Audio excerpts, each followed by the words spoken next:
तो अब question number 8 का आगाज करते हैं। क्वेश्चन नंबर 8 क्या है कि भाई describe Chadwick's experiment for the discovery of neutron. अब आपने न्यूट्रॉन के बारे में बताना है कि भाई न्यूट्रॉन क्या है। Discovery of neutron in 1920, Rutherford predicted that an atom must possess another neutral particle with an equivalent mass of the proton।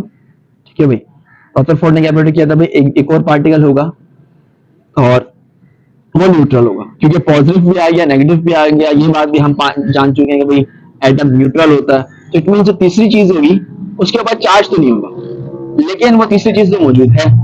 ठीक है ना। और वो तीसरी चीज जाहिर सी बात है, वो अगर पॉजिटिव नहीं है और नेगेटिव नहीं है तो वो क्या होगी, न्यूट्रल होगी। अच्छा, एक और बात ना बोली कि उसके मास भी इक्विवेलेंट होगा प्रोटॉन के। ठीक है भाई।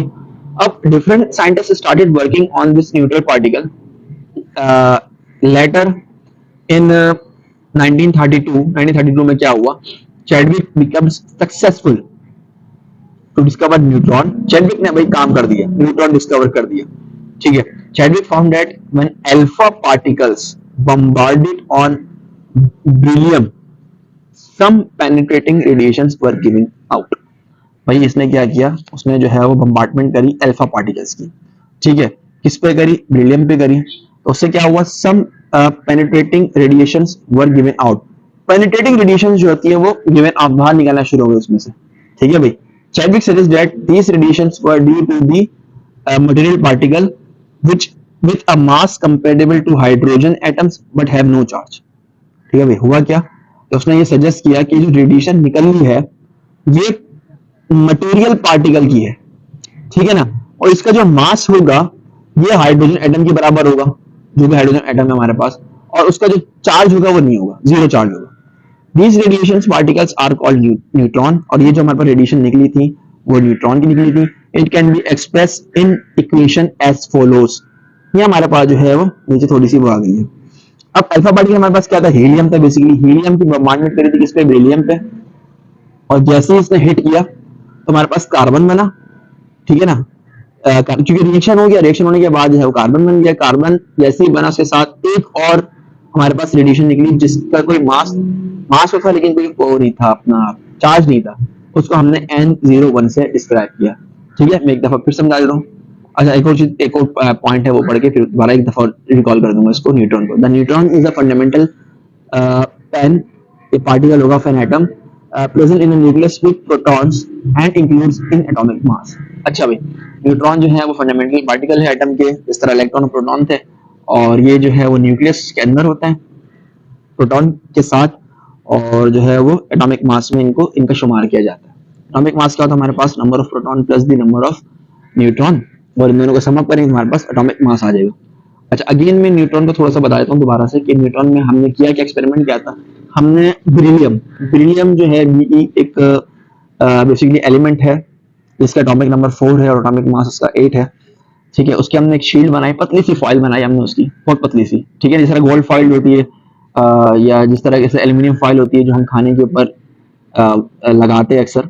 ठीक है, तो उस तरह की एक फॉइल थी पतली सी, उसकी हमने शीट बनाई, उसको हमने हैंग कर दिया, जो भी कर दिया हमने उसको सामने रख दिया। ठीक है, और उसके ऊपर हमने बम्बार्डमेंट शुरू कर दी हीलियम पार्टिकल्स की, अल्फा पार्टिकल भी हम इसे कहते हैं। ठीक है ना, हीलियम पार्टिकल की हमने इसकी बम्बार्डमेंट शुरू कर दी, और जैसे हमने बम्बार्डमेंट शुरू करी तो ये बात हम जानते हैं, अगर दो न्यूक्लियस आपस में स्पीड्स में टकराएंगे, या आप लोग नहीं जानते होंगे, जब हम बीएससी या एमएससी लेवल पे पढ़ते हैं केमिस्ट्री को, जब हम वहाँ पे ये बात पढ़ते हैं तो वहाँ पे ये बात हम जानते हैं, उस लेवल पर हम ये बात जानते हैं। मैं आपको बता रहा हूँ अभी समझने के लिए खाली, कि जब दो न्यूक्लियस आपस में बहुत स्पीड से टकराएंगे तो वो मर्ज हो जाएंगे और एक सिंगल न्यूक्लियस बन जाएगा। ठीक है, और उसका और जितना एटॉमिक उसके अंदर प्रोटॉन्स होंगे वो हम उसको ऐड कर देंगे, जितना हमारे पास बेसिकली वो होंगे दूसरी चीज क्या कहलाती है, जैसे प्रोटॉन एटॉमिक मास होगा वो भी ऐड हो जाएगा। ठीक है ना। तो यही हुआ कि जब हमने दोनों न्यूक्लियस आपस में टकराया, हीलियम के भी और बेरिलियम के भी, तो हुआ क्या, दोनों मर्ज तो हुए, एक और चीज तो बनी, यानी कार्बन तो बना। ठीक है, उसका एटॉमिक नंबर अगर हम देखें तो 2 + 4 6 ही है, जो कि कार्बन का है। ठीक है, उसी तरीके से 4 + 9 13 होना चाहिए था, लेकिन ये बात हम जानते हैं कि कार्बन का जो एटॉमिक मास है वो 13 नहीं होता है, वो क्या होता है, 12 होता है। ठीक है, तो जब 12 हुआ अब हुआ ये कि भाई एटॉमिक नंबर 6 हो गया, एटॉमिक नंबर 12 हो गया, लेकिन एक न्यूट्रॉन कहाँ जाएगा? ठीक है, हम ये बात जानते हैं एटॉमिक मास बनता है प्रोटॉन प्लस न्यूट्रॉन के, तो प्रोटॉन तो सेम होंगे, ऑफ कोर्स प्रोटॉन तो ऐड हुए होंगे, न्यूट्रॉन भी ऐड होंगे, लेकिन एक्स्ट्रा एक और चीज है, वो प्रोटॉन तो नहीं हो सकती। ठीक है ना, क्योंकि एटॉमिक नंबर प्रोटॉन होता है और नीचे लिखा हुआ है 4 और 2, तो इट मीन जो एक चीज एक्स्ट्रा आई है, एक नंबर एक्स्ट्रा आया, वो नंबर ऑफ न्यूट्रॉन की वजह से आया है, उसकी कोई जगह नहीं है कार्बन के पास। कार्बन क्या करेगा, वो अपने पास नहीं लेगा, और वो इन टर्म्स ऑफ रेडिएशन वो निकल जाएगी। और ये बात भी हम ये बात जानते हैं, ये बात आपको पता होनी चाहिए कि जो भी चीज स्क्रीड आउट होती है, यानी जो चीज निकलती है, वो in the form of light या in the form of radiation निकलती है। तो वो जो हमारे पास न्यूक्लियस या न्यूट्रॉन एक्स्ट्रा था, वो हमारे पास in the form of radiation निकल जाएगा, और उसको हम N01 से डोनेट करेंगे, और ये हमारे पास जो निकला वो हमारे पास न्यूट्रॉन था। I hope you understand. अब हुआ क्या, इट मीन्स कोई भी ऐसी स्पीशी को हम अटैक करेंगे, अगर एटॉमिक मासेस इनके सिमिलर नहीं आ रहे होंगे as compare to number of proton, for example carbon नहीं होता, कुछ और होता, हीलियम पार्टिकल को हम बम्बार्टमेंट करते बिलीन की किसी और जगह, किसी और चीज पे, और हम जब दोनों प्रोटॉन्स को ऐड करते तो हमारे पास कोई थर्ड चीज आती, नाइट्रोजन आ जाता, ऑक्सीजन आ जाता, कुछ भी आ जाता, ठीक है, कोई भी स्पीशी आ जाती। तो अगर एटॉमिक मासेस अगेन उनके सिमिलर नहीं आ रहे होते एज कंपेयर टू जिसके होने चाहिए थे, जैसे नाइट्रोजन का 14 होता है, 14 की बजाय 15 आ रहा होता फॉर एग्जाम्पल, तो अगेन हमारे पास जो है वो एक न्यूट्रॉन को बैलेंस करने के लिए हम उसको स्क्रीन आउट करते निकाल देते, और जो है वो उसके ऊपर कोई चार्ज नहीं होता, और वो हमारे पास न्यूट्रॉन शुमार होता। तो बड़ी बारीक तरीके से मैंने आपकी बात समझाई है, ठीक है। मोस्टली जो है वो नहीं समझाते टीचर, अक्सर को पता भी नहीं होती ये बात, ठीक है ना, क्योंकि ये बड़े लेवल पे बातें बताई जाती है, मास्टर्स लेवल पे या, तो आई होप आपको ये बात समझ आई होगी। अच्छा, क्वेश्चन नंबर 9 हमारे पास क्या है कि right at least 4 properties of the neutron. Neutron की आप 4 प्रॉपर्टी जो है बता दें। सबसे पहले क्या है भाई, जो सबसे मेन है कि the neutrons are neutral particles, कोई चार्ज नहीं होता, बिल्कुल न्यूट्रल होता है। They have no charge, again वही बात है कि भाई कोई चार्ज नहीं होता। The mass of neutron is almost equal to that of the proton, proton के बराबर ही होता है। क्यों भाई प्रोटॉन के बराबर होता है, ये बात भी कॉमन सेंस वाली है कि जब हम प्रोटॉन और न्यूट्रॉन को ऐड करके एटॉमिक मास बना रहे हैं, इट मींस हम दोनों को सेम ही तो ले रहे हैं। अगर हम प्रोटॉन एक है, न्यूट्रॉन एक है, और 1+1 हम एटॉमिक मास 2 बोल रहे हैं, ठीक है, तो हम इट मींस इन दोनों को इक्वली मान रहे हैं। अगर हम उसको हाफ ऑफ दी प्रोटॉन मानते हैं, तो हम बोलते हैं कि भाई एक प्रोटॉन और एक न्यूट्रॉन एटॉमिक मास 1.5 नॉट 2, ठीक है। तो हम ये बात एक्सेप्ट करते हैं कि प्रोटॉन न्यूट्रॉन की जो तादाद है, सॉरी मास है, वो दोनों का सेम होगा। अच्छा, these particles are most penetrating in the matter, ये सबसे ज्यादा भी पेनिट्रेटिंग पावर रखते होंगे मैटर के अंदर। क्यों रखते होंगे भाई, वजह, क्योंकि ये जो हमारे पास न्यूट्रॉन निकला है, ठीक है, ये इन द फॉर्म ऑफ रेडिएशन निकला है, ठीक है, और इसकी जो एनर्जी होगी वो बहुत ज्यादा होगी, क्योंकि जब भी डिके होता है, जब भी हमारे पास न्यूक्लियस टूटता है या किसी भी वजह से न्यूट्रॉन निकलते हैं, उसकी जो एनर्जी होती है वो बहुत ज्यादा होती है, और इसीलिए इसका जो पेनिट्रेटिंग पावर होती है वो और ज्यादा होती है। और कोई चार्ज भी नहीं होता ना इसका, कोई रिफ्लेक्शन भी नहीं होती किसी चीज की वजह से ना, मैग्नेटिक फील्ड में डिफ्लेक्शन होगी ना इलेक्ट्रिक, ये भी प्रॉपर्टी में लिख सकते हैं भाई, not deflection towards the magnetic field and electric field, ठीक है। अब क्वेश्चन नंबर 9, क्वेश्चन नंबर 9 क्या हमारे पास कि how atomic number and atomic masses are related to the number of proton and the number of neutron. हाँ भाई, थोड़ी देर पहले ही मैंने आपको ये बातें थोड़ी सी बताई थी, कोई बात यहाँ पर बता रहे होंगे। अच्छा, एटॉमिक, मैं थोड़े से ऊपर से बता दूं, एटॉमिक नंबर क्या होता है, फिर नंबर ऑफ प्रोटॉन होते हैं, एटॉमिक मास क्या होता है हमारे पास, number of proton plus number of neutron होता है, तो दोनों एक दूसरे से रिलेट कर रहे होते हैं। अच्छा, an atom consist of 3 particles, electron proton neutron, दरियाफ्त भी कर चुके हैं थोड़ी देर पहले। अच्छा, all atoms can be identified by the number of protons they contains, तमाम के तमाम एटम जो होते हैं आइडेंटिफाई किए जाते हैं नंबर ऑफ प्रोटॉन से, न कि नंबर ऑफ इलेक्ट्रॉन या नंबर ऑफ न्यूट्रॉन से, ठीक है। क्यों, नंबर ऑफ प्रोटॉन क्या बताता है, एटॉमिक नंबर बताता है, और जो भी पीरियोडिक टेबल हमारे पास हम देख लेते हैं वो किसका फंक्शन है, एटॉमिक नंबर का फंक्शन है। मींस के एटॉमिक नंबर की बेस पे हमने उस पीरियोडिक टेबल को बनाया जो हमारे पास आज पीरियोडिक टेबल है, जो हमारी बुक्स पे छपा हुआ है, देख सकते हैं भैया आप। All atoms can be identified, ये हो गया है। आगे चलते हैं, no 2 elements have the same number of proton, हमेशा याद रखिएगा तमाम एलिमेंट्स के एटॉमिक नंबर डिफरेंट होंगे, उसी बेस पे ही तो हमने जो है वो उनको पीरियोडिक टेबल पे डाला है, और अलग अलग उनको प्लेसमेंट करिए। हाँ, नंबर ऑफ एटॉमिक मास दोनों का सेम हो सकता है। क्यों सेम हो सकता है ये बात बता देता हूं मैं कि आइसोटोप्स होते हैं। आइसोटोप्स क्या होते हैं? दोज एलिमेंट्स जिनका एटॉमिक मास सेम हो लेकिन एटॉमिक नंबर डिफरेंट हो, वो आइसोटोप्स कहलाते हैं। ठीक है, तो एटॉमिक मास तो फिर भी, क्योंकि नंबर ऑफ न्यूट्रॉन की तादाद डिफरेंट हो सकती है, ठीक है ना, तो उसकी बेस पर हम कह सकते हैं कि number of proton plus number of neutron तो सेम हो सकता है, लेकिन नंबर ऑफ प्रोटॉन कभी भी सेम नहीं हो सकता। अच्छा, एटॉमिक नंबर क्या है? The number of proton in the nucleus of an atom is called atomic number. आज जानते हैं हम atomic number represented by Z, Z से रिप्रेजेंट करते हैं उसको। The elements are identified by their atomic number. Element जो होते हैं वो एटॉमिक नंबर की बिहाफ पे उनको आइडेंटिफाई करते हैं। Different elements have different atomic numbers. बिल्कुल भाई, डिफरेंट एलिमेंट्स के डिफरेंट एटॉमिक नंबर्स होते हैं because of the different number of protons. ये नंबर ऑफ प्रोटॉन्स उनके डिफरेंट होते हैं। In neutral atoms number of proton are equal to the number of electrons. ये बात जानते हैं हम कि एटम्स जो होते हैं हमारे पास, उनके number of electron number of proton हमेशा बराबर होगा। अनटिल और अनलेस हम जो है किसी रिएक्शन की वजह से, किसी फोर्स की वजह से, किसी एनर्जी की वजह से हम number of electrons valence shell से निकाल ना दें। जैसे निकालेंगे या ऐड ना कर दें, ऐड करेंगे तो नेगेटिव चार्ज आ जाएगा एटम के ऊपर, अगर निकालेंगे तो पॉजिटिव चार्ज आ जाएगा। सही, चैप्टर नंबर 1 में हम अच्छे से डीपली इसको पढ़ चुके हैं। अच्छा, ये बात भी हो गई हमारे पास। अच्छा, इन न्यूट्रल ये बात हो गई, ये है आगे चलते। So the atomic number also indicates the total number of electrons outside the nucleus. Of course, अगर हम नंबर ऑफ प्रोटॉन का दावा कर रहे हैं कि भाई atomic number number of proton बता रहे हैं, तो इट मींस कि नंबर ऑफ इलेक्ट्रॉन भी तो बताएगा वो। ठीक है, तो आगे चलते हैं। So for example, the atomic number of carbon C is 6. It means that each carbon atom has 6 proton and 6 electrons. Of course, ठीक है। अगर हम कह रहे हैं कि एटॉमिक नंबर ऑफ कार्बन 6 है, तो इट मींस कि उसका एटॉमिक नंबर भी 6 होगा और एटॉमिक मास भी 6 होगा। अच्छा, एटॉमिक नंबर हम बोल रहे हैं Z है, it means number of proton in nucleus भी है और total number of electron around the nucleus भी है। अच्छा, एटॉमिक नंबर को हम Z से इज रिटन एज सबस्क्रिप्ट से, सबस्क्रिप्ट के तौर पे जो है वो इंडिकेट होता है on the left hand, on the left hand side of the chemical symbol. Easy carbon अगर हम 6 है तो ये राइट हैंड साइड पे लिखा हुआ है, इसको 6 है, इसको जो है वो वैसे लेफ्ट हैंड साइड पे लिखते हैं हम। Some other example are follows, lithium 3, oxygen 8 and hydrogen 1। ठीक है, लेफ्ट हैंड साइड तो वैसे दूसरी साइड पे होता है, ये इन्होंने जो है राइट हैंड साइड पे लिख दिया, तो राइट हैंड साइड पे आपने लिखना है सेम इसी तरीके से, लेकिन लेफ्ट हैंड साइड पे। अच्छा, एटॉमिक मास क्या हमारे पास?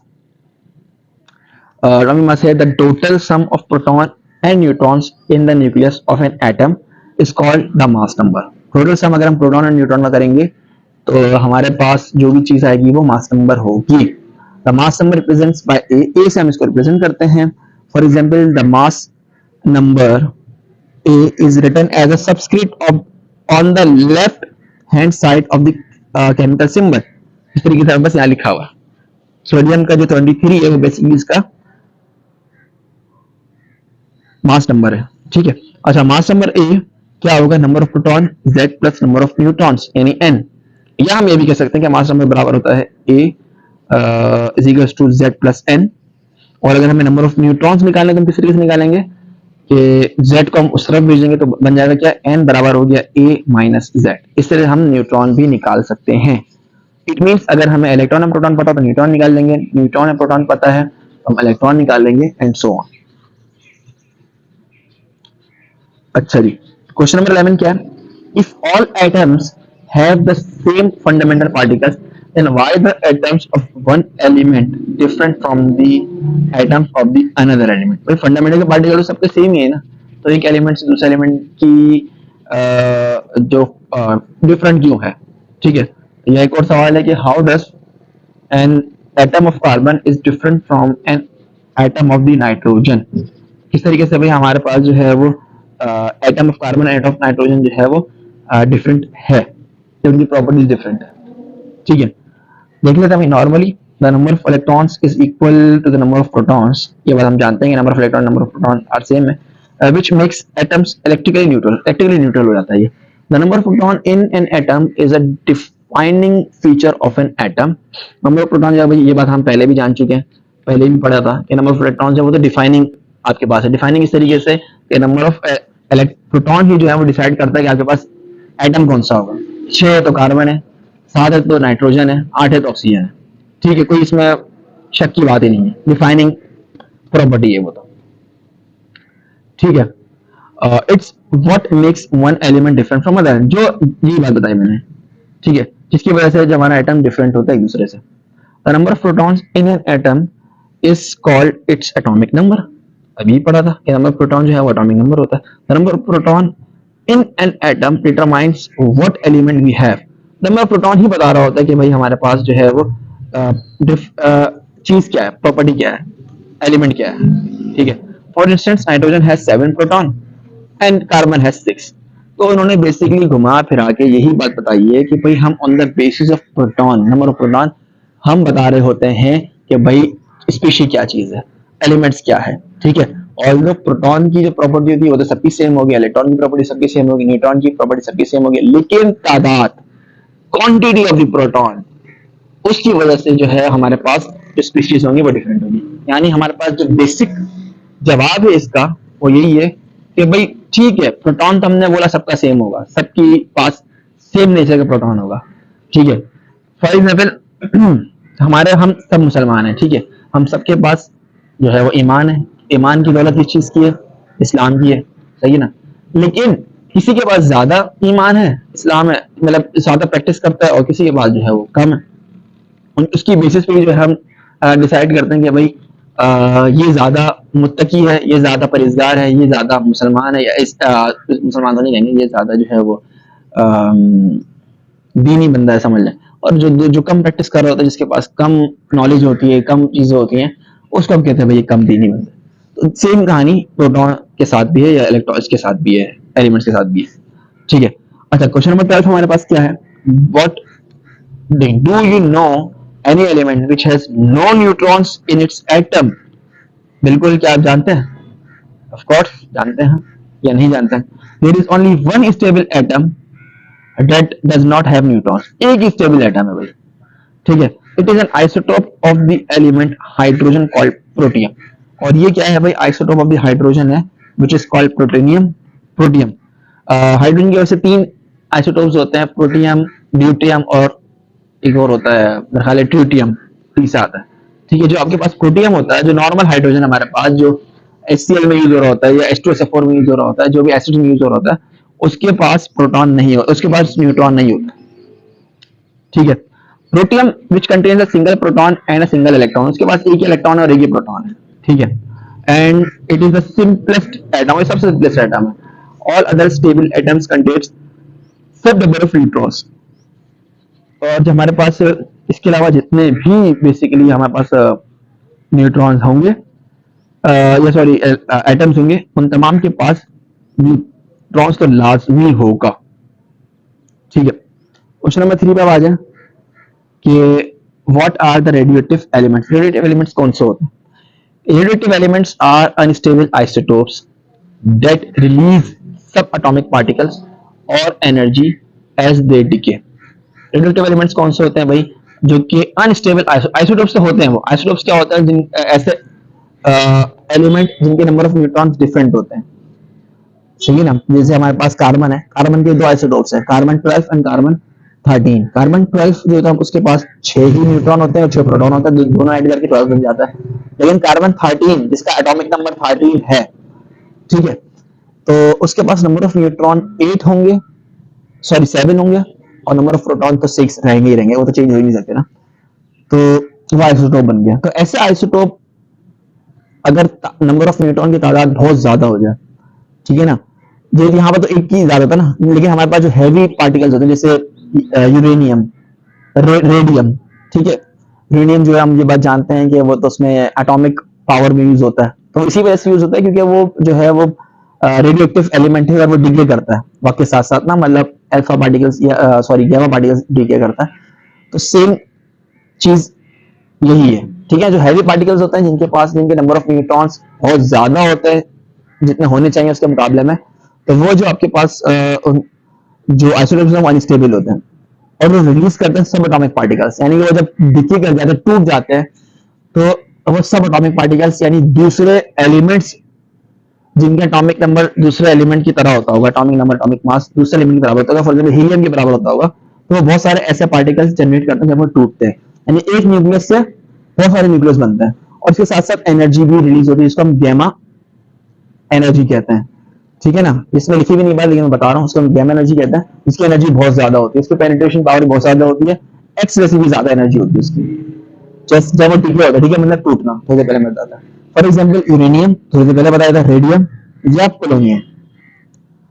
अच्छा, आगे है describes Rutherford's gold foil experiment for the discovery of the nucleus. ठीक है, अब रदरफोर्ड की हमारे पास आ गई gold foil experiment for the discovery of the nucleus, nucleus किसने डिस्कवरी की थी। ठीक है, अभी देख लेते हैं। Rutherford, Lord Rutherford in 1911 carried out series of experiments and proposed a new model for the atom. इसने भाई जो है वो पहली दफा जो है न्यू मॉडल दिया था एटम का।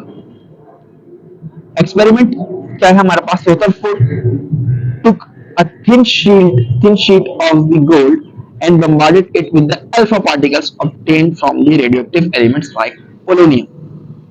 ठीक है भाई, अब इसने जिस तरीके से इससे पहले वाले साइंटिस्ट न्यूट्रॉन दरियाफ्त किया, उसने भी फॉइल ली थी किसकी, बेरिलियम की ली, उसने भी अल्फा पार्टिकल्स बम्बार्डमेंट की थी। इसने क्या किया, गोल्ड फॉइल ले लिया और उससे बम्बार्डमेंट कर दी किससे, अल्फा पार्टिकल्स। अभी अल्फा पार्टिकल्स ने लिया पोलोनियम, एक रेडियोएक्टिव एलिमेंट, यानी मैंने थोड़ी देर बताया था कि जो रेडियोएक्टिव एलिमेंट होते हैं वो डिके करते हैं, और जब वो टूटते हैं तो छोटे छोटे पार्टिकल्स बनते हैं, उनमें हीलियम भी बनता है। ठीक है ना, और उसी हीलियम से उसने जब बम्बार्डमेंट करना शुरू कर दी किस पे, गोल्ड फॉइल पे। These rays scattered from the atoms and examined on a zinc sulfide यानी ZnS screen। ये जो हमारे पास रेस थी वो स्कैटर्ड कर गई, स्कैटर्ड मींस टकरा के आगे पीछे चली गई, इधर उधर चली गई, यानी कि सीधी लाइन में जब जा रही थी, जैसी टकराई तो उन्होंने अपनी डायरेक्शन चेंज कर दी। इसका मतलब ये है कि इट मींस कि हमारे पास कुछ सॉलिड पार्टिकल मौजूद है जिसकी वजह से जो है वो टकरा के आगे पीछे जा रही है। ठीक है ना, क्योंकि अगर हम इलेक्ट्रॉन की बात करें तो इलेक्ट्रॉन तो होल स्पेस में रिवॉल्व करता रहता है, एनर्जी लेवल्स पे रिवॉल्व करता रहता है, वहां तो कोई मास नहीं है मौजूद, लेकिन न्यूक्लियस में तो मास है। जब वो स्पीड में टकराई उस मास से तो उन्होंने अपनी डायरेक्शन चेंज कर दी। ठीक है, अच्छा, और हमने उसको कहाँ पे एग्जामिन किया, जिंक सल्फाइड की स्क्रीन हमने बनाई और उस पर हमने इसको जो है वो एग्जामिन किया। ठीक है, ऑब्जर्वेशन हमारे पास क्या है, most of the particles passed straight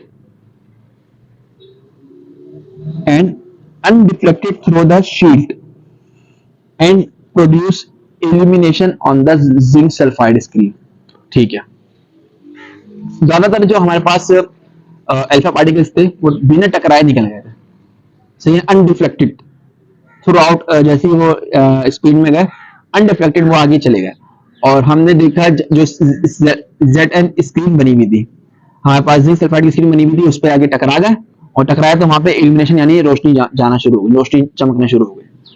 ठीक है ना, आई बात समझ, अल्फा पार्टिकल जनरेट हुआ, अल्फा पार्टिकल स्ट्रेट गए कहां पे, गोल्ड प्लेट शील्ड की तरफ, और वो स्ट्रेट निकल गए, थ्रू आउट निकल गए। ठीक है ना, इसका मतलब तो खैर हम शायद बाद में पढ़ेंगे, पोस्टुलेट्स बिल्कुल पढ़ेंगे पोस्टुलेट्स। ठीक है, वहां पे इसका मतलब पता चलेगा कि इसकी वजह क्या है, क्यों हुआ ऐसा। ठीक है, और जैसे वो पास हो गए तो पीछे हमारे पास शील्ड रखी हुई थी इसकी जिंक सल्फाइड की, और जिंक सल्फाइड पे जाके इन्होंने स्ट्राइक किया अल्फा पार्टिकल्स ने, और जहां जहां स्ट्राइक किया वहां पे एलिमिनेशन स्टार्ट हो गई। इट मींस कि ज्यादातर जो हमारे पास अल्फा रेस थी वो बिना टकराए, बिना स्कैटर्ड हुए पास हो गई। अच्छा, very few alpha particles undergo small and strong deflection. ठीक है, after passing through a gold sheet, बहुत ही कम अल्फा पार्टिकल ऐसे थी जो भी जिन पे डिफ्लेक्शन आया, स्ट्रॉन्ग डिफ्लेक्शन भी आ सकता है और कम डिफ्लेक्शन भी आया होगा। ठीक है ना, जब वो गोल्ड शीट से पास हो रही थी। A very few alpha particles, 1 of 8,000, retrace their path। ठीक है, और बहुत ही कम ऐसी थी जो कि जिन्होंने अपनी पाथ ही बिल्कुल चेंज कर दिया, रिट्रेस कर लिया, बिल्कुल अपोजिट डायरेक्शन में टकरा के बाउंस पे हो गई, दूसरी डायरेक्शन में आना शुरू हो गई। ठीक है, तो ये चीज थी हमारे पास वो, और वो कितनी थी, 1 of 8,000 थी। ये हमारे पास एक्सपेरिमेंट को थोड़ा सा देख लेते हैं। हमारे पास जो है रेडिएटिव सोर्स थी, यहाँ से अल्फा पार्टिकल बम्बार्डमेंट हो रही है, ठीक है, बीम ऑफ अल्फा पार्टिकल से। ये हमारे पास डिटेक्टर था, क्योंकि हमारे पास जिंक सल्फाइड थी बेसिकली, गोल्ड फाइल बीच में रखी हुई थी, बहुत सारी जो थी गोल्ड फाइल में से जो हमारे पास इमिजन जो अल्फा पार्टिकल थे वो पास हो गई, ठीक है ना, निकल गई, बिना स्कैटर्ड हुए, कुछ स्कैटर्ड हुई सम अल्फा पार्टिकल्स, ठीक है। अच्छा, ऊपर लिखा हुआ भी है कि ऑब्जर्वेशन हमारे पास क्या आई हुई है कि most alpha particles travel through the foil unreflected, देखिए जनता एरो बता रहा है हमारे पास। इंटरप्रिटेशन क्या है कि the atoms is mostly empty space, ज्यादातर जो एटम का स्पेस है वो एम्प्टी है। अच्छा, some alpha particles are degraded by small angles, कुछ स्मॉल एंगल से रिफ्लेक्ट हुई, the nucleus is positive charge as it is alpha particles. अच्छा, अल्फा पार्टिकल्स होते हैं हमारे पास पॉजिटिव चार्ज पार्टिकल्स होते हैं, और इससे हमें अंदाजा हुआ कि जब वो टकराई न्यूक्लियस से, यानी कोई ना किसी चीज से, तो उससे उसकी वजह से वो रिफ्लेक्ट हुई, ठीक है। और रिफ्लेक्ट इसकी वजह से क्या हुआ कि हम ये बात समझ पाए कि भाई न्यूक्लियस के ऊपर पॉजिटिव चार्ज है और कोई ना कोई वो मास रखता है अपने पास। अच्छा, ओकेजनली, बहुत कम, on alpha particles travels back from the foil, और बहुत कम ऐसी थी, यानी 8000 में से एक जो कि बिल्कुल वापस आ गई, एरो से हमें पता चल रहा है। The nucleus carries most of the atom's mass, इसका मतलब क्या है कि हमारे पास जो न्यूक्लियस है सबसे ज्यादा मास वहीं पाया जाता है, ये हमने अंदाजा लगाया। यही बात इनको कंक्लूजन में बता रहा हूँ। According to the Rutherford, an atom consist of two parts, nucleus and extra nucleus part, ठीक है। रदरफोर्ड ने बताया भाई हमारे पास न्यूक्लियस भी है और एक्स्ट्रा न्यूक्लियस पार्ट भी है। न्यूक्लियस में हमारे पास of course proton and neutron है, और हमारे पास जो एक्स्ट्रा न्यूक्लियस पार्ट है जिसका हम आजकल एनर्जी लेवल्स कहते हैं, वो उस टाइम पे जहां पे इलेक्ट्रॉन रिवॉल्व करता था। Majority of the alpha particles passed a straight line and undeflected shows that most volume occupied by an atom is empty. Majority of the alpha particles जो थे वो हमारे पास straight line से पास हो गए, undeflected रहे। इससे क्या पता चलता है कि हमारे पास most of the volume जो है वो empty है, किसका, एटम का। ऑफ कोर्स अगर हम आपने कभी डायग्राम इसमें पढ़ेंगे, वैसे डायग्राम देखेंगे तो उसमें न्यूक्लियस तो छोटा सा होगा, लेकिन इसके अतराफ में जो बहुत ज्यादा पार्ट होगा वो किसका होगा, एनर्जी लेवल्स का होगा, जहां पे इलेक्ट्रॉन डिसाइड करते हैं। अच्छा, alpha particles are positively charge, सही ना, अल्फा पार्टिकल जो है पॉजिटिव चार्ज होते हैं, and their deflection indicates that the centre of atom has a positive charge which is named as the nucleus. तो हमारे पास अल्फा पार्टिकल है, of course positive charge particle है वो, और उनकी डिफ्लेक्शन यही बता रही है, यही इंडिकेट कर रही है कि जो सेंटर पार्ट है एटम का वो भी पॉजिटिव चार्ज पार्टिकल है, और जिसका नाम हमने न्यूक्लियस रखा है। The mass is concentrated in the nucleus and the electrons are distributed outside the positive charge. इस तरीके से वो बाउंस बैक हुआ था, एक रे जो बाउंस बैक हो गई थी अल्फा रे, उससे पता चल रहा है कि हमारे पास जो मोस्टली जो चार्ज हमारे पास, मोस्टली जो मास हमारे पास, वो सेंटर में ही राय कर रहा है, सेंटर में ही है वो, ठीक है। उस सेंटर में होने की वजह क्या है, क्योंकि वहां पर हमारे पास प्रोटॉन भी है और वहां पर हमारे पास न्यूट्रॉन भी है, और जो कि हमारे पास मोस्ट हैवी पार्ट है फंडामेंटल पार्टिकल्स, यानी इलेक्ट्रॉन प्रोटॉन न्यूट्रॉन का, दोनों के दोनों जब वो न्यूक्लियस में रिसाइड करें, इट मींस वो हमारे पास, और वो पॉजिटिव चार्ज भी है ड्यू टू द प्रोटॉन। तो इससे ये हमें अंदाजा हो कि हमारे पास जो ज्यादा मास कंसंट्रेटेड है वो न्यूक्लियस में है।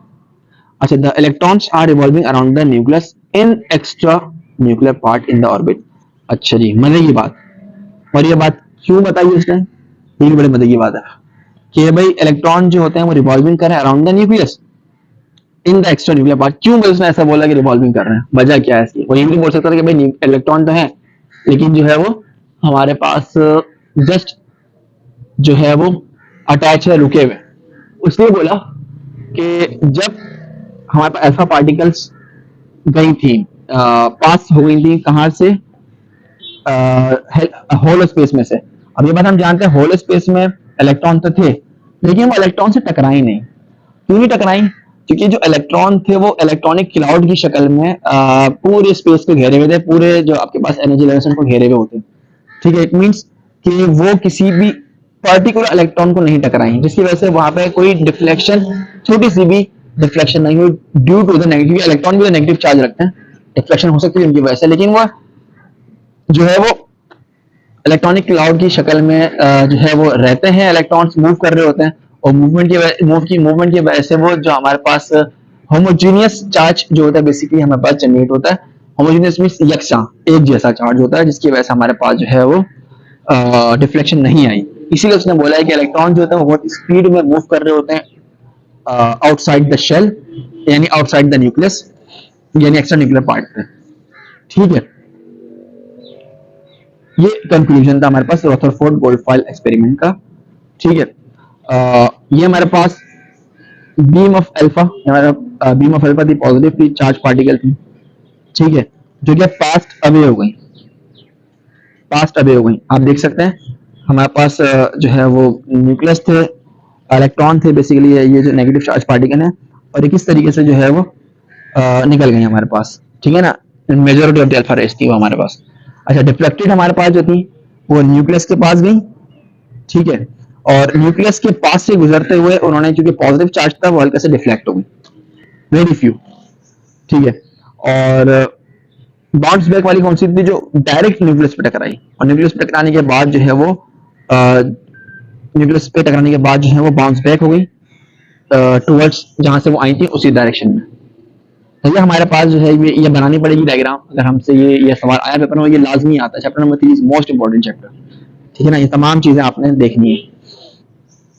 अच्छा, ये थी हमारा pictorial description of the bombardment of alpha particles on gold foil. ये पेपर में आपने बनानी होगी।